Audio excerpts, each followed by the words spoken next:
A week ago, I started having dreams of what I'm guessing is a man in an old brown cloak, but I don't think this being is even human. Sure, it sounds human, but the voice is raspy and scratchy. His head seems far too large, and he's often floating with no visible legs. He may even be sitting with his legs crossed, and is usually holding a lamp in his right hand, which is bony, accompanied by long, sharp fingernails. His hands are all the only thing that I've seen of him, or it. The dirty brown cloak covered the rest of his details and leaves me somewhat scared of what's underneath that rust-colored veil. You often don't remember dreams, but some stick with you. These dreams have been recorded into my subconscious, and I can remember everything about them.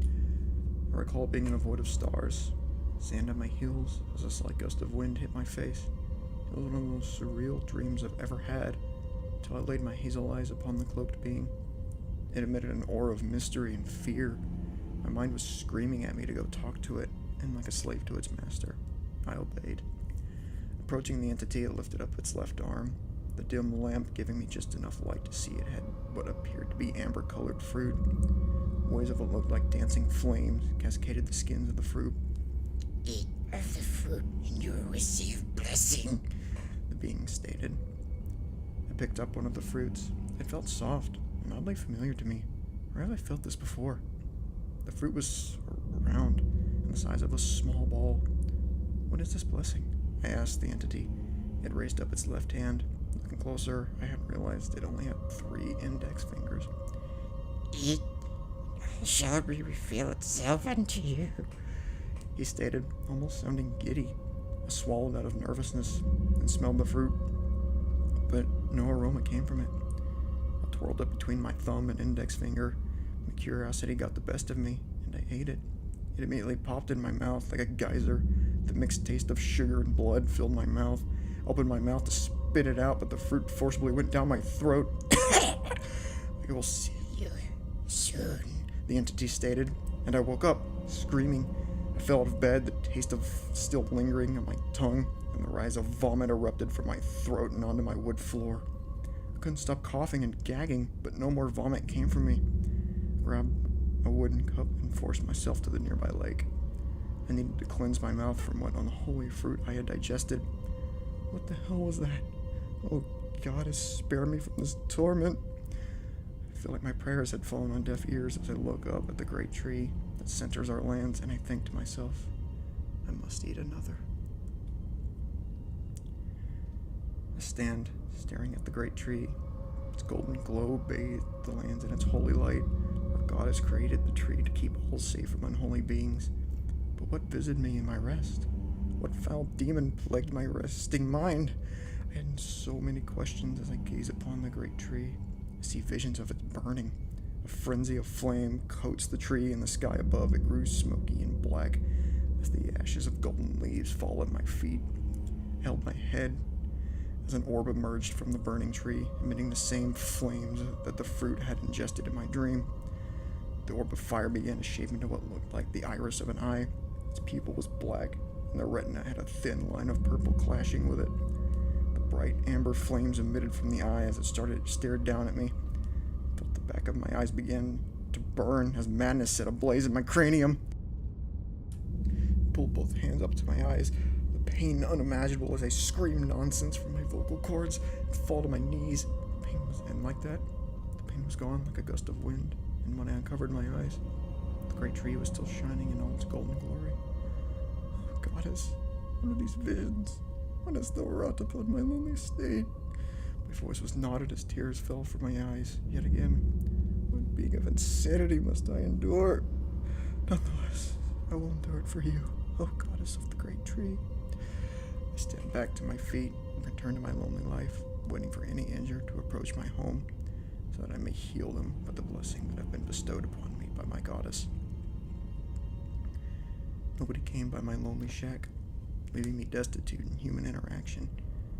Night will soon approach on these war-torn lands, and I dread the feeling of laying in my own bed, and yet I was excited to fall back into slumber.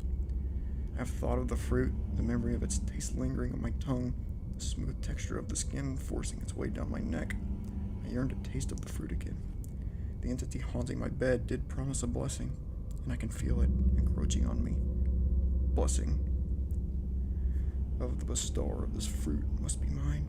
I finally lay in bed and close my eyes, ready to visit the entity of my rest. Each time I fell asleep, the being of the night revisited me and offered me that pleasing fruit. I was addicted to its flavor now. I wanted more. No, I needed more, but the being only offered me 2 of the fruit each night. Whenever I woke up, I experienced a searing, burning pain in the back of my eyes. I saw these lands burning from the fires of madness, the great trees smoldering from whatever deity plagued its once holy roots.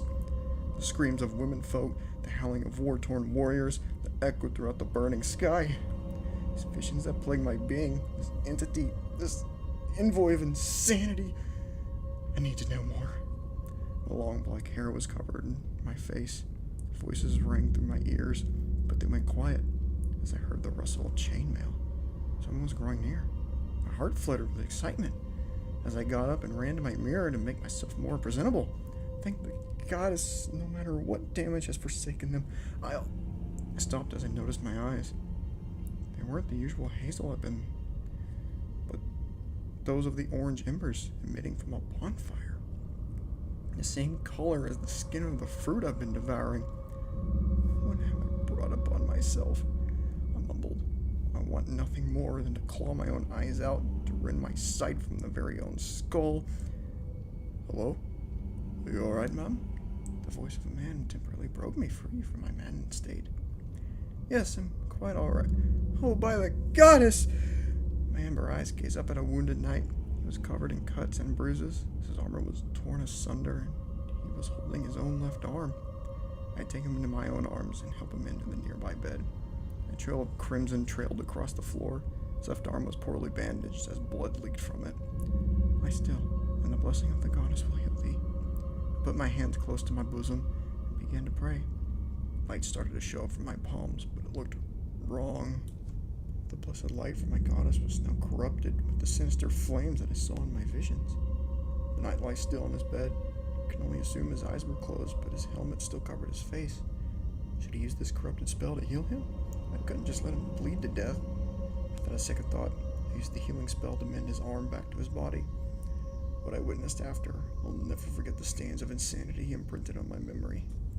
The knight slowly sat up and looked at his left arm. Thank you.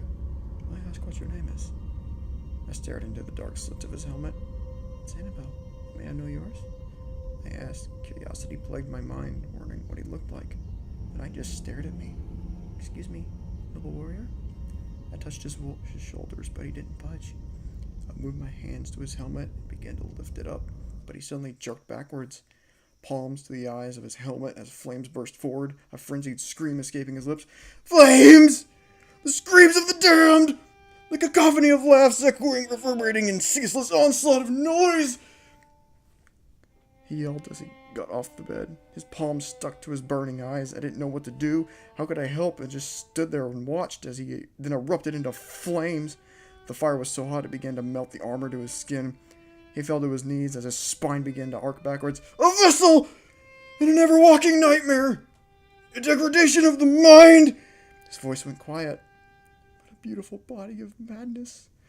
The enraged flames died out, and all that remained was a charred body of black muscle and molten steel.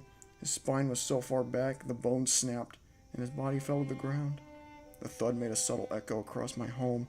I just fell to my knees, unable to gather myself. I did what I had always done in times of fear and desperation. I prayed to my goddess, hoping she'd hear my trembling voice.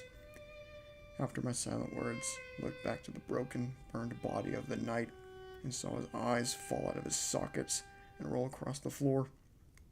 They resembled mine, amber orange, as subtle flame danced across the corrupted sclera. I don't know what enticed me to pick it up, but once I held it between my fingers, I dropped it and began to gag, holding my shaking hand over my mouth. How did I never notice what I had been consuming? I hadn't slept in 2 days.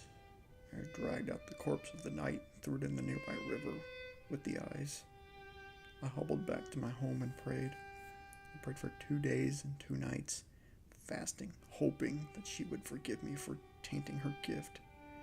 Please My sins are wide as the sea, and my guilt even more so. Please, dear goddess, I beg you, forgive me and remove this blight from my body. My stomach growled from the pains of hunger. I finally unfolded my hands and stood up.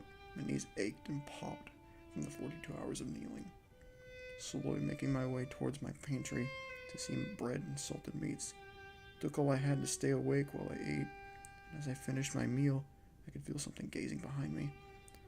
On my bed, but the night's eyes. No, no, no! I will consume no more of your damned gift! Leave my mind be! I've suffered enough!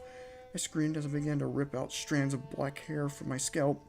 I grabbed the 2 eyeballs and threw them out of my home. Please, I have sinned so much that I am misbegotten. I beg of you, O goddess, do not abandon me. I slumped against the wall and cried. Out of exhaustion, I had fallen asleep and entered the dreamscape. The entity stood before me, waiting for me to ask questions.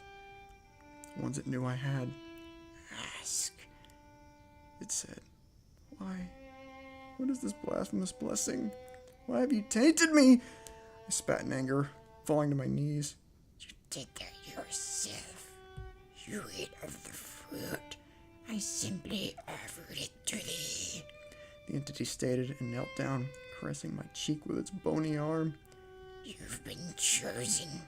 Accepted the blessing of its being its vessel. It stated.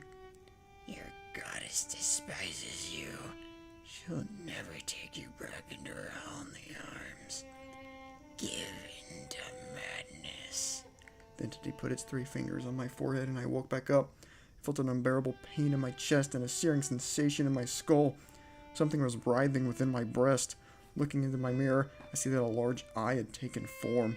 It resembled the one that emerged from the great tree in my visions. Abandoned, I'm now host to a new god. May chaos take the world. I put my hands to my eyes as a burning sensation arises. May chaos take the world! I screamed and fell to my knees. Gripping my head, I began to pull and tear. Skin began to stretch from my neck as I ripped my own head from my body.